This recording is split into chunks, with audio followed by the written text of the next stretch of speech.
Em destaque, no Panorama CBN, a busca por consenso entre governo e oposição nas discussões de leis antifacções. No STF, o primeiro dia de julgamento do núcleo operacional da trama golpista. O dólar fecha no menor nível em 17 meses e o Ibovespa bate novo recorde. Inflação em outubro recua e tem a menor taxa para o mês em 27 anos. E os nomes que vão embalar o Réveillon no Rio de Janeiro. Panorama CBN. Olá para você, seja muito bem-vinda, muito bem-vindo à edição desta noite do Panorama CBN. Eu sou o Lucas Soares e a partir de agora, em menos de 30 minutos, eu vou te contar o que de mais importante aconteceu no Brasil e no mundo e o que foi destaque na programação da CBN nesta terça-feira, dia 11 de novembro de 2025. Começamos o panorama falando do projeto de lei antifacção. Segue na Câmara a busca por um consenso em torno do texto. O presidente da Casa, Hugo Motta, afirmou nesta terça que busca convergência entre governo e oposição sobre o projeto antifacção enviado pelo Executivo ao Congresso. Ele disse que a expectativa é de que o texto seja votado nesta quarta-feira em plenário. Nós não vamos permitir que nenhuma discussão aqui na Casa coloque em risco a soberania do nosso país. Esse é o primeiro ponto, que é um ponto muito caro para nós. E o segundo ponto é o papel da Polícia Federal. Desde o dia de ontem foram levantadas uma série de narrativas não verdadeiras que havia o interesse dessa casa de tirar o poder da Polícia Federal.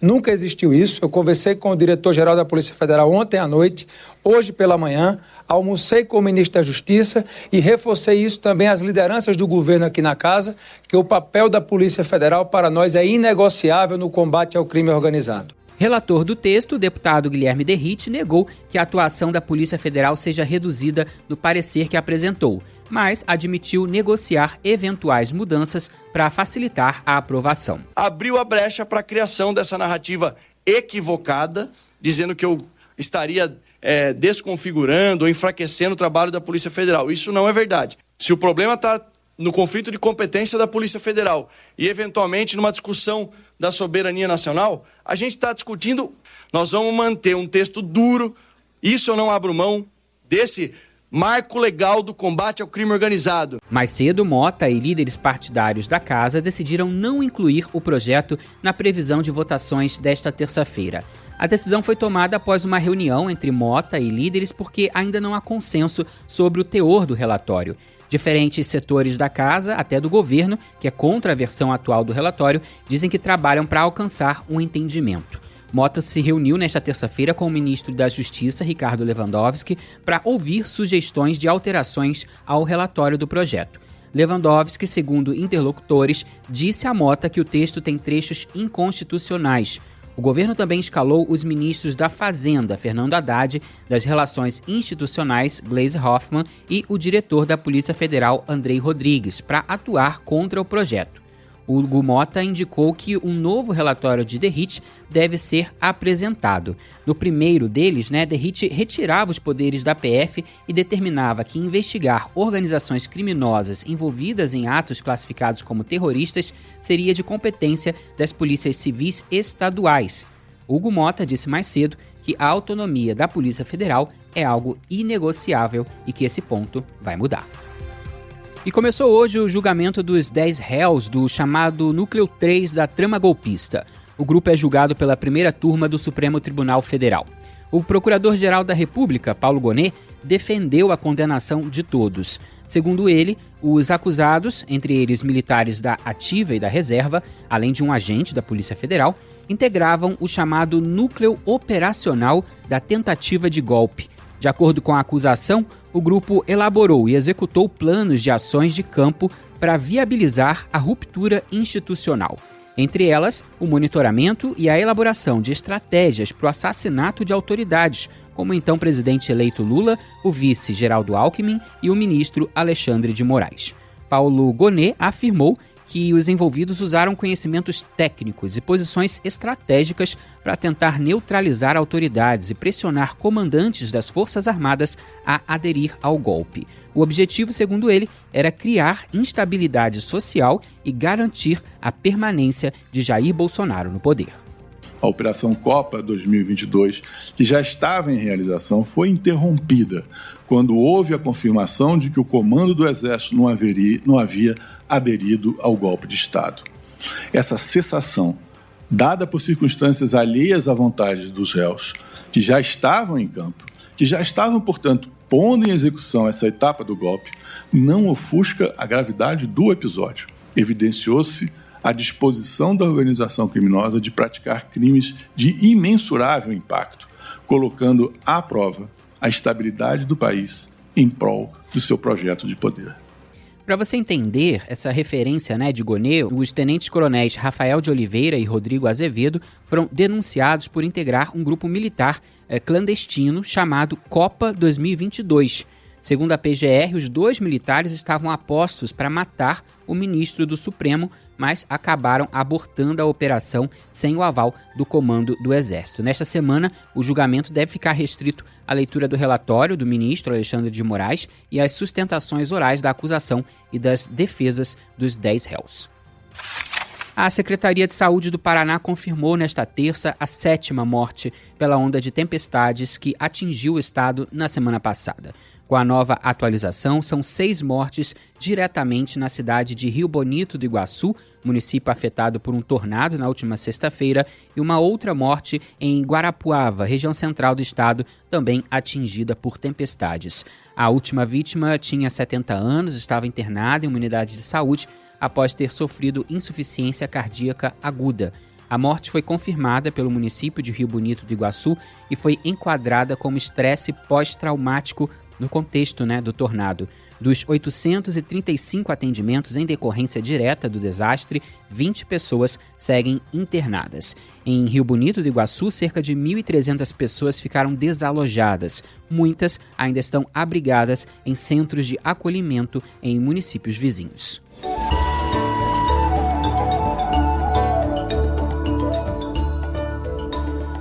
Segundo dia de COP30 em Belém, o presidente da cúpula, André Corrêa do Lago, teve reuniões ao longo do dia para fazer consultas às partes sobre os temas da agenda. É um trabalho complexo, porque toda decisão tem que ser tomada em consenso.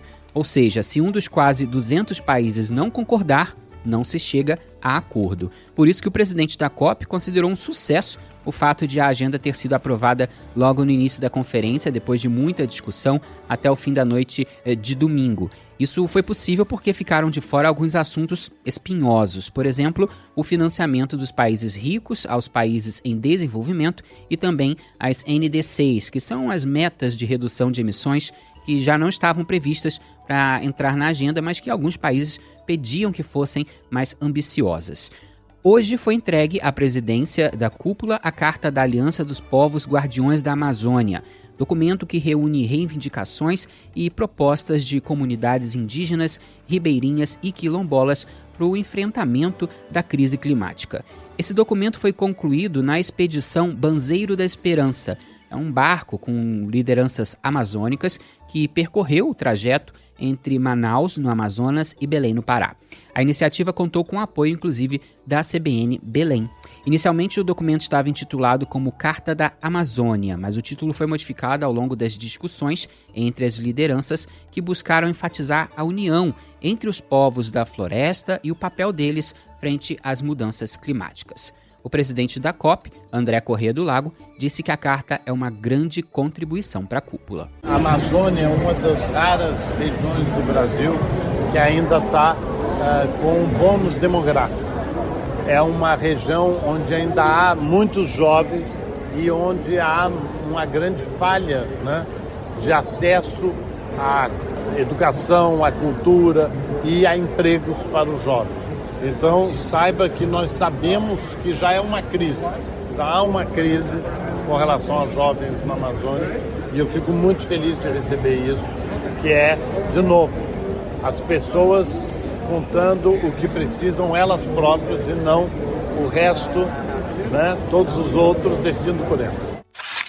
Bom, negociações rolando e já se começou a falar em uma próxima edição da COP. Sim, acredite, a Etiópia deve ser anunciada como sede da COP 32, que está prevista para 2027, A informação foi antecipada por organizações participantes da COP30 em Belém e ainda aguarda confirmação oficial pela ONU, mas é tratada como uma formalidade entre as delegações reunidas na cúpula. Caso se concretize, a decisão vai recolocar o continente africano no centro da diplomacia climática global, levando a cúpula a Addis Abeba, capital etíope. A COP27, eu te lembro, foi a última realizada na África, em Sharm el-Sheikh, no Egito. Já a COP31, que é a próxima, no ano que vem, em 2026, deve ser realizada ou na Turquia ou na Austrália.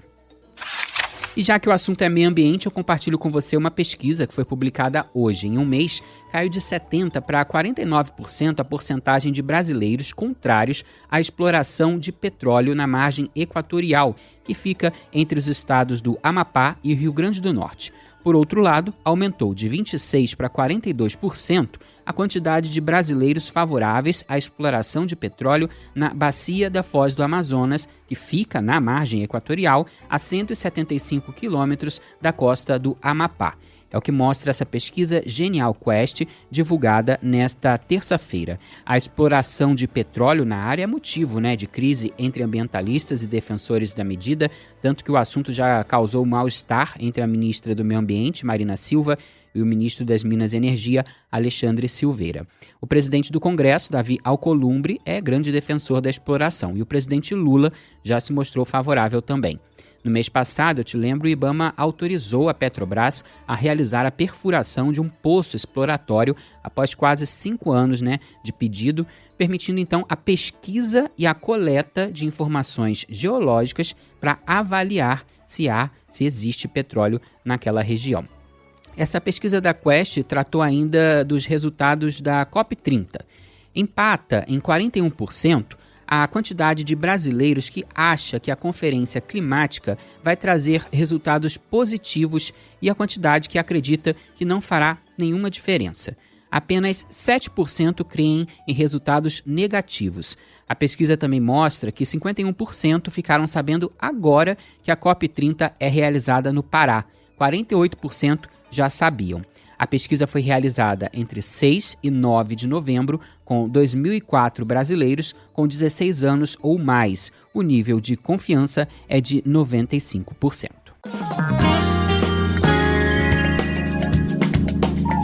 A Bolsa de Valores de São Paulo encerrou em mais um dia de recorde, o 12º seguido, aos 158.015 pontos, valorização de 1,78%. O dólar caiu 0,62% nesta terça-feira e encerrou o dia cotado a R$ 5,27. Este é o menor valor em quase um ano e meio. O desempenho da moeda americana foi influenciado principalmente pelo possível fim da paralisação do governo dos Estados Unidos. O euro fechou o dia valendo R$ 6,10, queda de 0,44%. E a inflação oficial do Brasil desacelerou a 0,09% em outubro, após marcar 0,48% em setembro, segundo dados divulgados nesta terça-feira pelo IBGE. A taxa é a menor para os meses de outubro em 27 anos.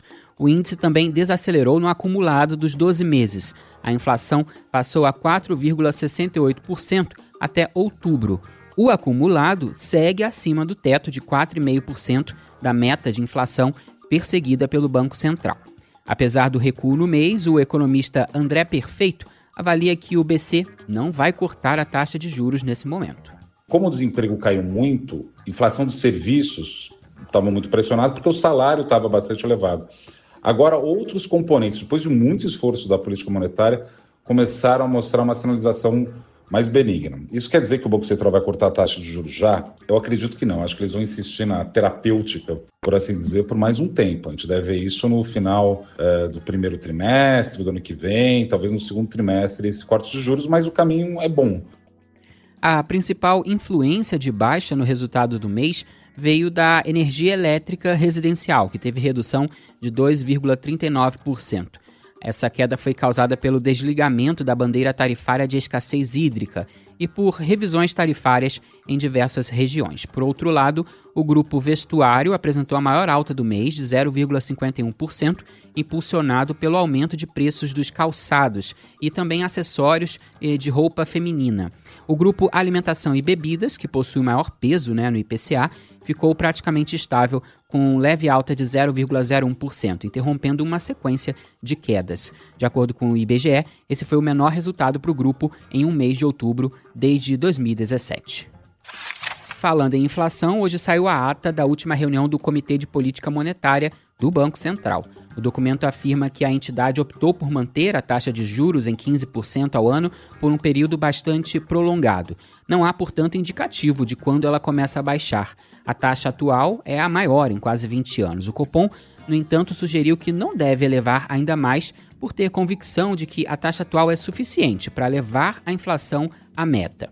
O BC admite que a situação atual gera desconforto aos membros do comitê e, por isso, não vai hesitar em retomar o ciclo de alta de juros se julgar apropriado. Essa declaração foi uma resposta às críticas que a autoridade monetária tem recebido de integrantes do governo. O ministro da Fazenda, Fernando Haddad, amenizou o tom nos últimos dias depois de dizer que, se fosse um diretor do BC, ele votaria para baixar os juros. Na semana passada, a ministra das Relações Institucionais, Gleisi Hoffmann, disse que o presidente do BC, Gabriel Galípolo, tem deixado a desejar por não considerar os números da economia e decidir manter a taxa de juros em 15%. E o Conselho Curador do FGTS aprovou por unanimidade nesta terça a proposta do governo que eleva o valor máximo dos imóveis financiados por famílias de menor renda no programa Minha Casa Minha Vida.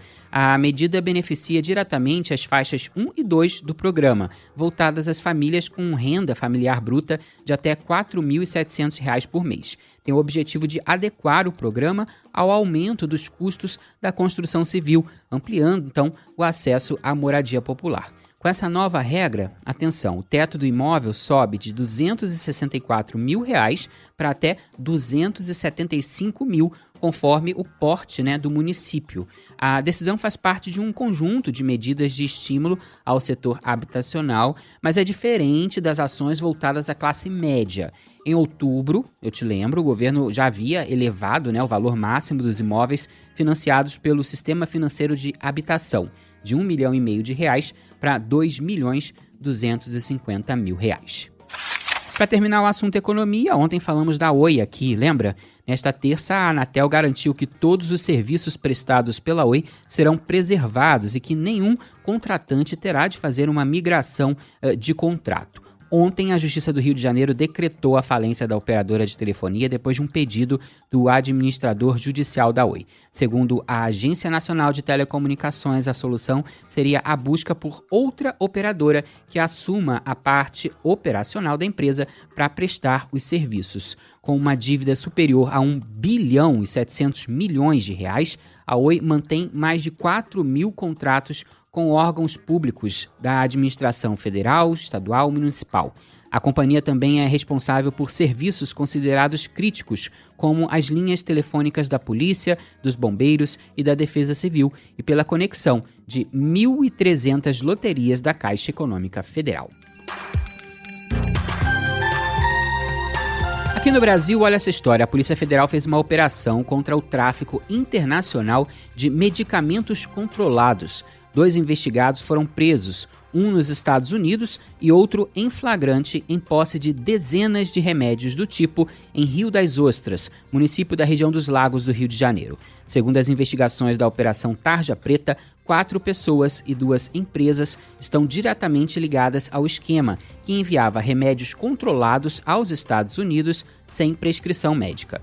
Os agentes cumpriram 6 mandados de busca e apreensão em Rio das Ostras, tendo como principais alvos os donos de 2 farmácias da região e as mulheres deles. A ação teve apoio do Ministério Público Federal, dos Correios e de autoridades norte-americanas. O homem, apontado como chefe do grupo criminoso, foi preso em Orlando, na Flórida. Nos próximos dias, ele será deportado ao Brasil após trâmites legais. Assim que pousar, será cumprido um mandado de prisão temporária contra ele. Em entrevista à CBN, o chefe da Delegacia de Polícia Federal em Macaé, Adriano Espíndola Soares, disse que a investigação ainda apura o envolvimento de outros fornecedores. O próximo passo é tentar identificar outros fornecedores. Até agora nós identificamos 2 farmácias aqui do município de Rio das Ostras. A gente vai ouvir o preso, enfim, e utilizar determinadas técnicas de investigação para poder concluir se houve ou não outros fornecedores e há outras pessoas envolvidas tanto no envio quanto no recebimento. Ainda no noticiário policial, a Polícia Civil de Minas Gerais segue naquela investigação que eu te contei aqui ontem para saber se o esquema de desvio de mais de 200 armas de uma delegacia de Belo Horizonte tinha como objetivo abastecer uma facção criminosa que teria ligação com o PCC. Uma das suspeitas envolvidas nesse crime é uma servidora pública presa nesta semana. Segundo as investigações, ela foi flagrada por câmeras de segurança retirando armamentos da delegacia de onde trabalhava. De acordo com a polícia, cerca de 220 armas foram desviadas. Durante as buscas na casa da mulher, os investigadores encontraram um cofre com materiais e outros itens que vão ajudar a esclarecer o caso.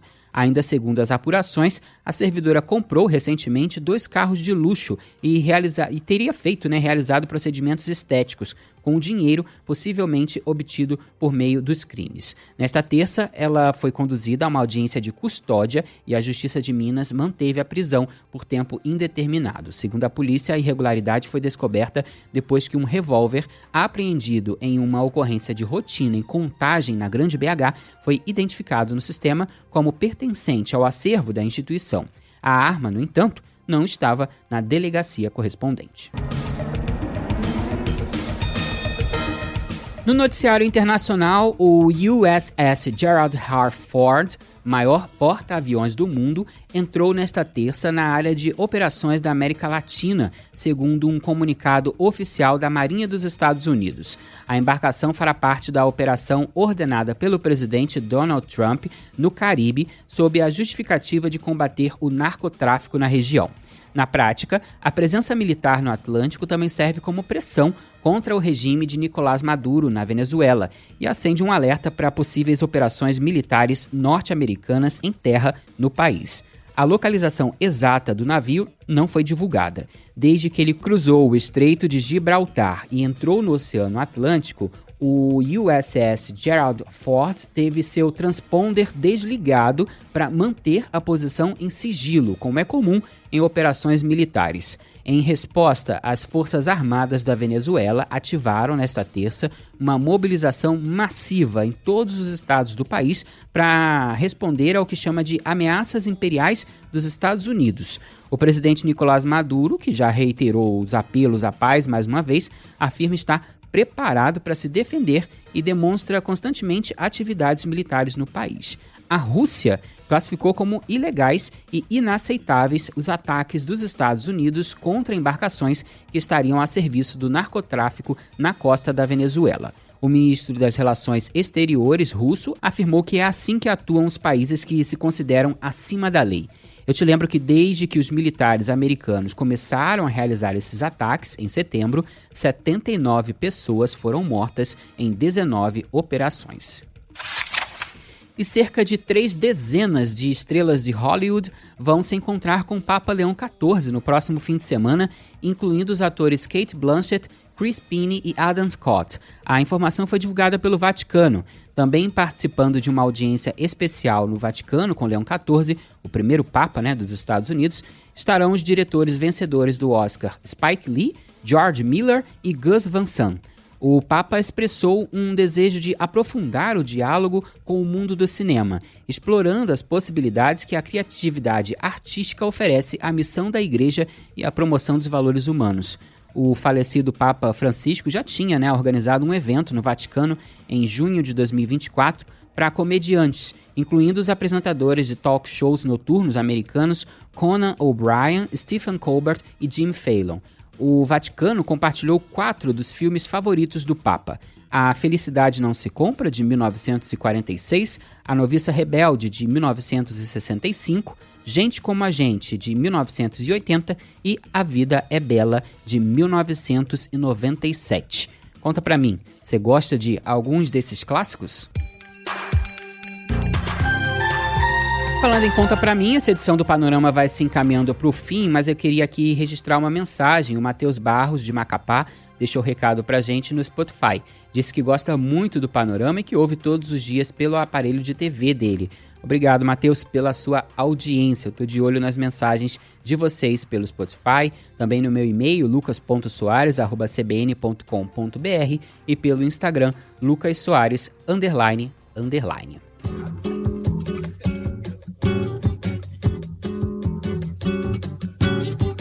Este samba vai pra Dorival Caymmi, João Gilberto e Caetano Veloso.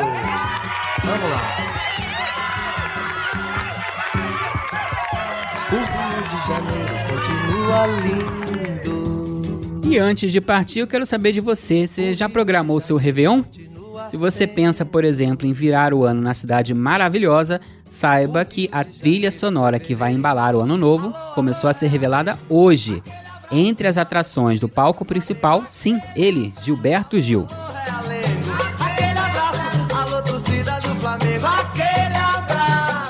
E quem também vai animar a festa é o pernambucano João Gomes. No caso dele, será a estreia na virada do ano no Rio. O artista que mistura no repertório, o piseiro, o forró tradicional, MPB, chamou muita atenção dos cariocas ao reunir cerca de 50 mil pessoas para gravar ao vivo um registro audiovisual nos Arcos da Lapa, isso no fim de outubro.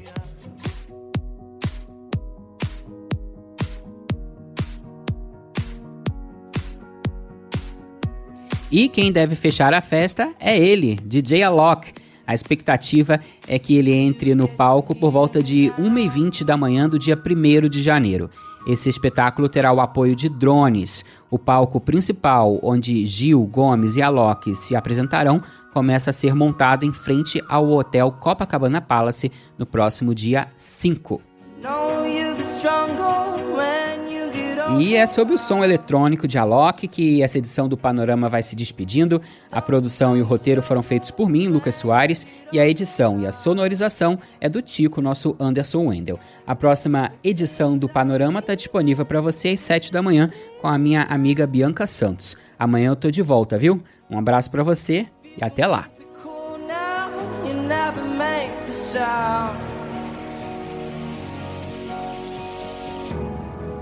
All the lights will guide the way.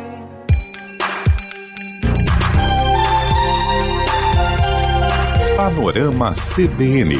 As principais notícias do dia em menos de meia hora.